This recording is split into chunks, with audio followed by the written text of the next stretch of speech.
When I was 19 years old, something really upsetting happened. My mom cheated on my dad with one of his close friends. This friend was about the same age as my dad, which made the whole thing even more painful. This betrayal was really tough on my dad. He was heartbroken because it was a double blow. His wife and his good buddy betrayed him. It hit him really hard, and he ended up struggling with depression and trust issues for a long time after that. My dad was so hurt that he stopped hanging out with his friends altogether and kind of shut himself off from everyone. During that tough time, I stayed close to my dad and helped him get through it. We got some professional help, and thankfully, with therapy, he started to get better and is doing okay now. But because of everything that happened, the last time I talked to my mom, I told her she was done with me, that I didn't want anything to do with her anymore. So, it's been about 8 years since I've spoken to her. Now, to make things even more complicated, my mom ended up marrying my dad's friend, the same one she had the affair with.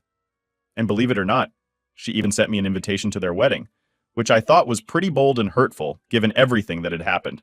Recently, after all these years, my mom has reached out to me again. I haven't decided what to do about it yet. It's a lot to think about, especially after how things went down and how they affected my dad and me. Ever since the whole mess with my mom cheating on my dad, which really turned our lives upside down, I haven't wanted to talk to her. It was a really rough time for me and my dad, and honestly, just thinking about those days brings back a lot of bad memories. Because of all that, I decided a while back to block her number and even block her on Facebook, and I did the same with her husband too. One day, out of the blue, I got a letter from her in the mail. My first thought was to just rip it up and toss it in the trash. Why even bother, right? But something made me stop and decide to actually open it and see what she had written. In her letter, my mom said she really misses being part of my life and feels super sorry for all the pain she caused my dad and me. She wrote that over the years, she's tried a few times to talk to me about everything that happened, to explain things or apologize, but she couldn't reach me because, well, I had her blocked. Now she was asking if I could come over to her house to talk, just the two of us. She made it clear that her husband wouldn't be there. It would just be me and her. She seemed like she really wanted to make amends or at least explain her side of the story. I'm stuck feeling a bit confused about what to do next. On one hand, it's been so long, and she did put us through so much pain. But on the other hand, maybe there's a part of the story I don't know, or maybe, just maybe, there's a chance to clear the air. It's a lot to think about, especially considering how complicated and hurtful the past was. I'm really stuck on what to do next, and part of me just wants to keep being stubborn, like I have been for the last 8 years, where I've pretty much acted like my mom doesn't exist. I also want to point out that through all this, my dad has never said a bad word about her. Even though he was deeply hurt, he never tried to make me see her in a bad light. Instead, he became depressed, lost his trust in friends, and generally stopped trusting people around him. The affair wasn't just a brief slip. It lasted for years, right under my dad's nose, with both my mom and his friend deceiving him. After some intense therapy, my dad began to heal and open up, but I chose a different path. I cut my mom out of my life completely as my way to cope and move on. Now, though, she's reached out wanting to talk, and I'm considering meeting her because we never really had a conversation about everything that happened. I never gave her a chance to explain herself, and part of me is honestly just curious to hear what she has to say. It's weird. I'm just tossing these thoughts around, unable to decide. Part of me wants to maintain the distance, to keep guarding myself against more pain, but another part is wondering if there's something important she needs to say, something that might change how I feel. It's a tough call, and I'm just not sure what to do. Now for some comments before the update. It's a tough situation to be in. I'm sorry for what you and your dad went through. If I were you, I would think hard about it before making any decisions. I would try to figure out what are the pros and cons of this potential meeting with your mother. Maybe now she's realized what she's done, but that doesn't mean you have to forgive her. The ball is in New York court. If you want to meet and talk with her, go ahead. But if you don't, that's fine as well. You don't owe her anything. She may have been your mother, but after what you put you through, it's understandable. This is the best comment. You don't have to forgive your mother, and you do need to do what's best for you, but it is unhealthy to hold on to hate. Letting go of hate doesn't mean you have to forgive them and open your heart and trust them, but at the end of the day, you have to make that choice. I'm sorry you're even in this position. Take your time with the decision. Don't feel rushed when we are another. If your mom is wanting to reconnect, she can continue to wait patiently until you feel clarity. Given she's remarried and still with a fair partner, it's unlikely you could develop much or any connection with her alone. It's logical to assume she would want to incorporate a fair partner as well eventually. So if you want to meet and potentially reconnect, you might want to establish firm boundaries there indefinitely so you can remove them as you see comfortable moving forward. It might also be a good idea to have a mature conversation with dad before you reach your own decision. So he's fully informed, and then everything is out in the open, whatever you decide. If by any chance you decide to meet her, do not go to her home. Do it on your terms, a place and time. You feel more comfortable, and walk out if needed. I think the last place to have this talk would be at the house she shares with the man she cheated with. It can trigger some anger in you. This is hard. She has caused you and your father so much pain, and that's not an easy thing to deal with. With this whole situation, I feel like you've closed the door, but the problem is still on your doorstep, so to speak. I think talking to your mother would be good for you. You mentioned that your dad went through therapy, but did you do any for yourself? What did you do to help yourself? Speaking to your mother might give you some closure. I'm not saying you'll be hugging and singing happy songs by the end of it, but I think you may be able to successfully close that chapter of your life afterwards. Right now, you're just ignoring your mother while resentment stays rooted within you. And that's not healthy. Ultimately, the decision is yours. Do it because you want to and on your terms. I wish you the best. I'm a pessimistic person. My guess is your absence in her life is continued reminders that she destroyed more than her marriage. In my mind, she'll say or do anything to get back into your life. Overwrought apologies, heartfelt regrets, being sorry she missed out on so much of your life. Wanted to talk to you so many times so you could forgive her and that she could rest easier. It's not your responsibility to make her feel better for her actions. You owe no forgiveness just because someone has regrets that their actions had consequences. To be honest, I'd consider talking to a therapist to work through what your mother did to you so you can heal. I don't see healing coming from your mother. I see perpetuation of her bullcrap. I have experience with this. My dad cheated on my mom in 2001 when I was 23 years old. After 30 years of them being with each other. We were so close before this happened. I did not speak to him for the following 2 years. He reached out to me in early 2004 to tell me that he had cancer and would really like to talk to me again. I agreed and went to visit him in the state that he moved to. He died in August 2004, 7 months from when we reconciled. I'm happy that I put my anger on the back burner and did the difficult thing. I loved him and now see how flawed of a person he was. I never totally forgave him in my head or my heart, but I do know the level of grief I would still have had if he died without us ever discussing everything. Final update. Hey everyone, I really didn't think my post would get so much attention. I just wanted to share an update because, based on a lot of advice from you guys here, I decided to meet up with my mom. We agreed to meet in a public place because I thought it would be more comfortable, and luckily it was a nice day out. So we ended up going for a walk in the park just to talk things over. She gave me a heads up beforehand that her husband would be picking her up afterward, and I was cool with that. It didn't really bother me. When we met, one of the first things I noticed was that she wasn't making any excuses for what had happened. She just kept apologizing, again and again. I told her straight up that I almost didn't come to meet her. I made it clear that I wasn't there for her sake, but for my own. I needed to do this for me, to find some closure or understanding maybe. She seemed to get that. We found a bench and sat down just to keep talking.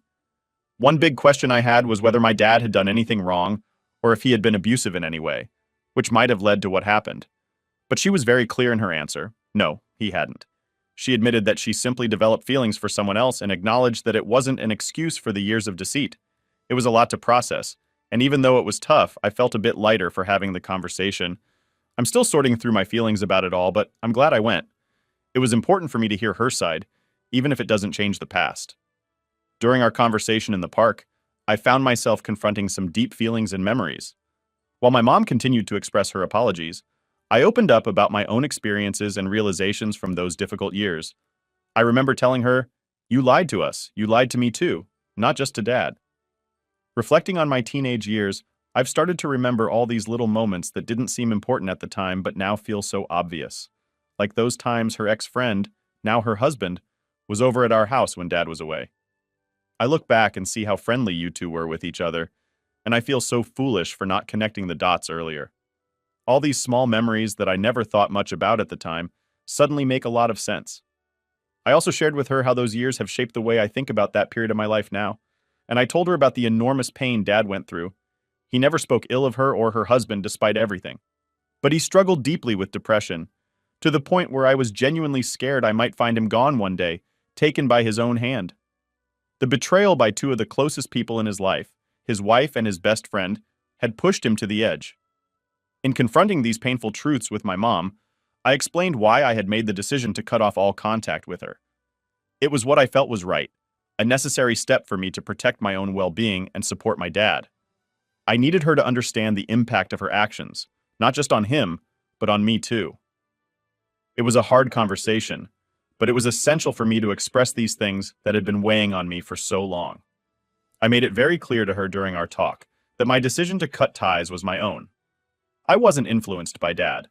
It was something I felt I needed to do for my own peace of mind. Given all that, one big question hung in the air. Why was she reaching out now after all these years? What did she want from me at this point? Her answer was simple but loaded with implications. She wanted to be part of my life again. I couldn't help but respond sharply. You should have thought about that while you were lying through your teeth for 5 years.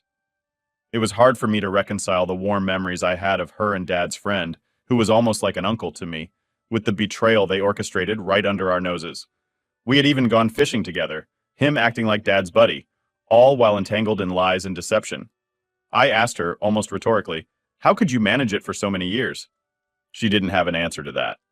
Much of our conversation was me expressing my feelings of betrayal and disappointment, although I made sure to let her speak her piece too. By the end of our talk, I told her firmly, I'm doing fine without you. I just wanted to meet you because I wanted closure, and I've gotten it now. She tried to assert that she was truly sorry, not just for getting caught, but for everything that had happened.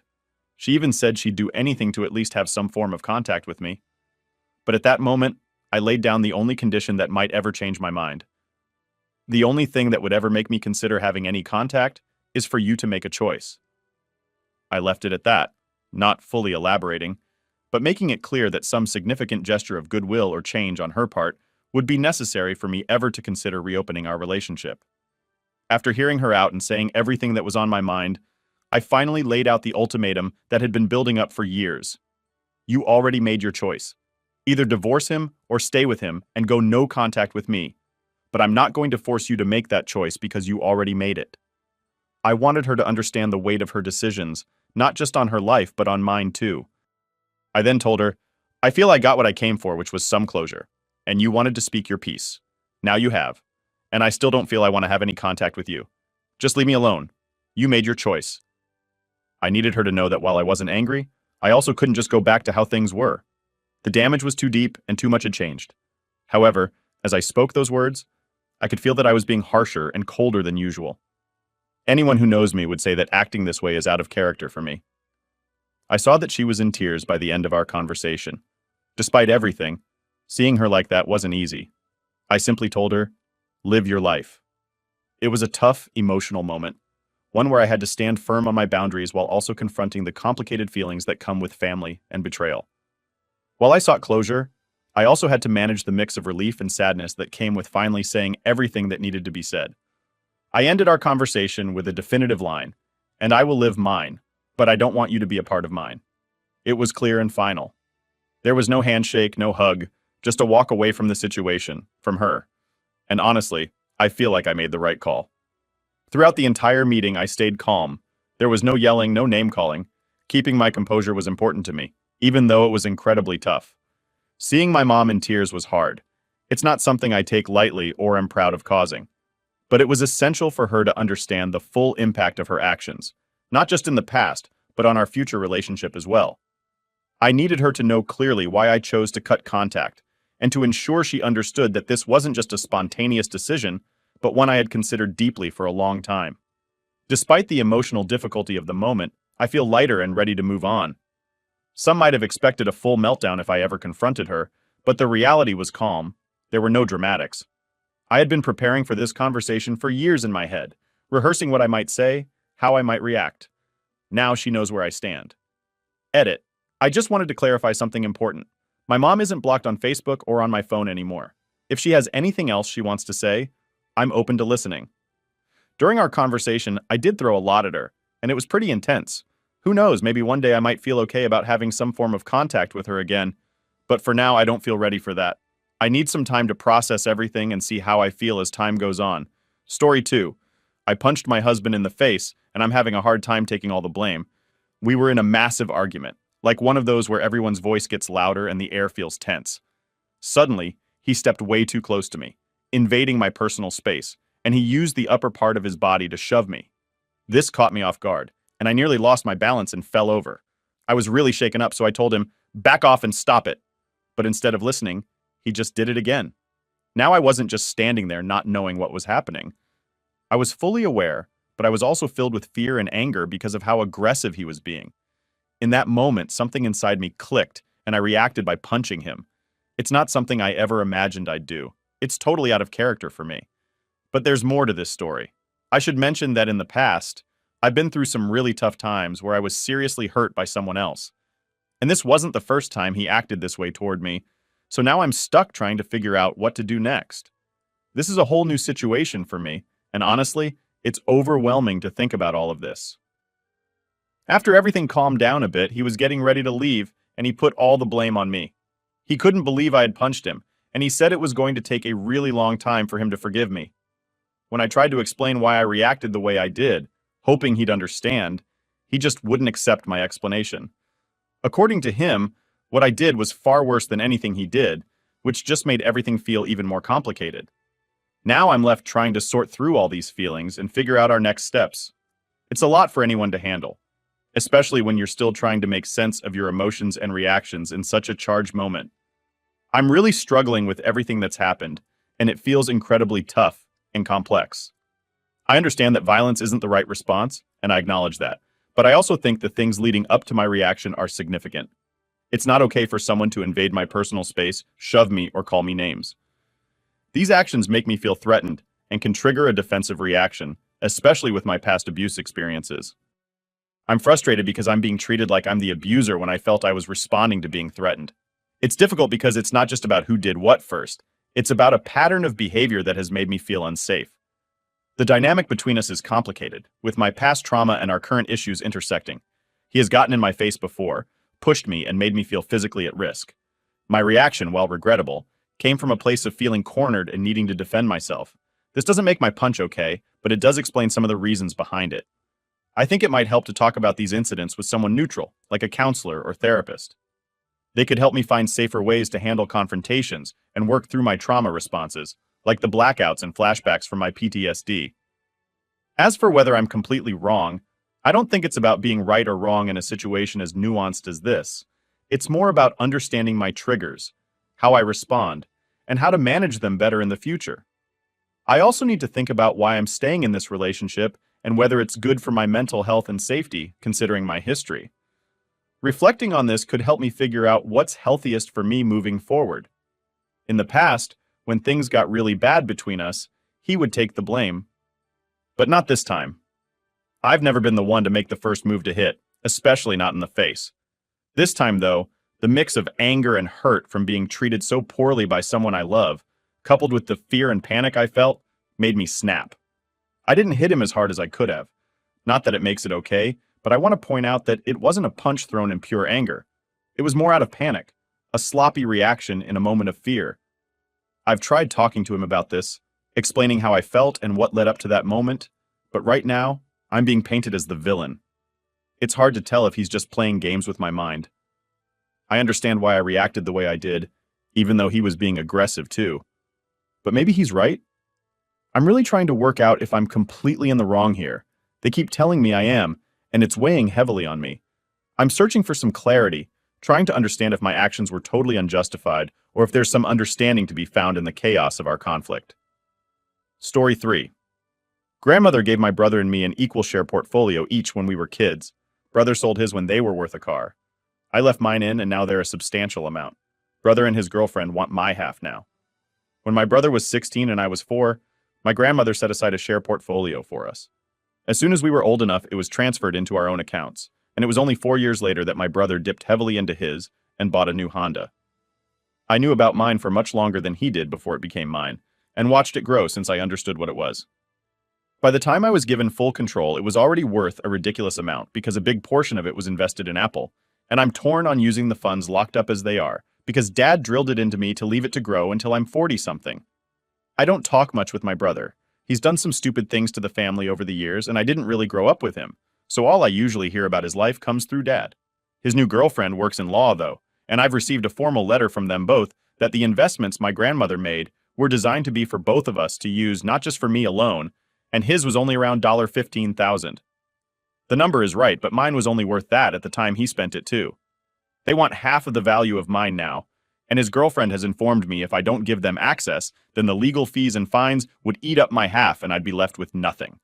The dividends alone support a huge part of my life, and they've saved me a few times. If half of that disappeared, it'd set me back years. I know it sounds selfish, but I'm really used to having the extra income back me up when I've wanted to move. I've lived in 4 states by my own choice, and I want to move and take in more before I settle down, if I ever do.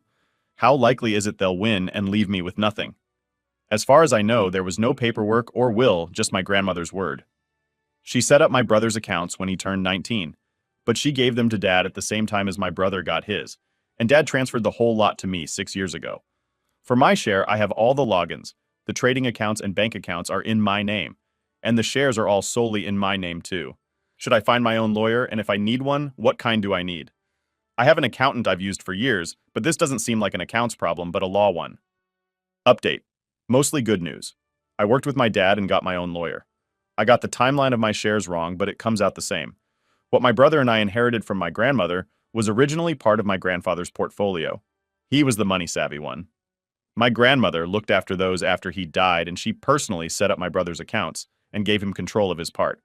She didn't do the same with mine before she died. I thought she had already set the accounts up for me and given control to Dad before passing. Instead, the shares were in her will, and she left everything she owned to my dad with instruction that what was $15,000 worth when my brother got his equivalent part would go to me when I was old enough to know how to take care of them. There was no trust. She just trusted my dad. My dad did the right thing and set up accounts for me and gave me control 6 years ago. My dad put some of his own shares in too as an extra leg up. Dad admitted to me he'd chewed out my brother last year when he came to him asking for money, and Dad had supported him several times over the years and got to the point he'd had enough. My brother found out I still had my investments because Dad had used me as an example of how brothers should have been using money. That's how my brother found out I still had shares and they'd grown. According to all that info, my lawyer tells me I'm in the clear, but it's not going to get to the point of finding that out in court, as my brother's GF was only a legal secretary. I say was because the firm she worked for apologized and informed my lawyer she was terminated immediately. The letter I received from them had been edited to put her name in a position higher up than it should have been, and some of the contact information had been changed. A week after she was fired, my brother visited me begging for money. His girlfriend is in serious debt, and she took a chance on scamming cash from me and lost. I felt awful rejecting my own brother over and over, and if he hadn't involved his girlfriend needing an amount well into 5 figures, I might have given him some. The next morning, I found all my tires had been slashed. Screw him. I don't feel bad anymore. The rest of the comments in the previous thread made me realize I don't know nearly enough about what I'm doing with the shares and dividends and money in general. A lot of the decisions I've made have been with Dad's help, and his advice has paid off well so far, but not because I knew it would, but because I had no idea what I was doing and left it up to him. I've booked in to work with a financial advisor to make the most of what I have. Thanks for all your comments.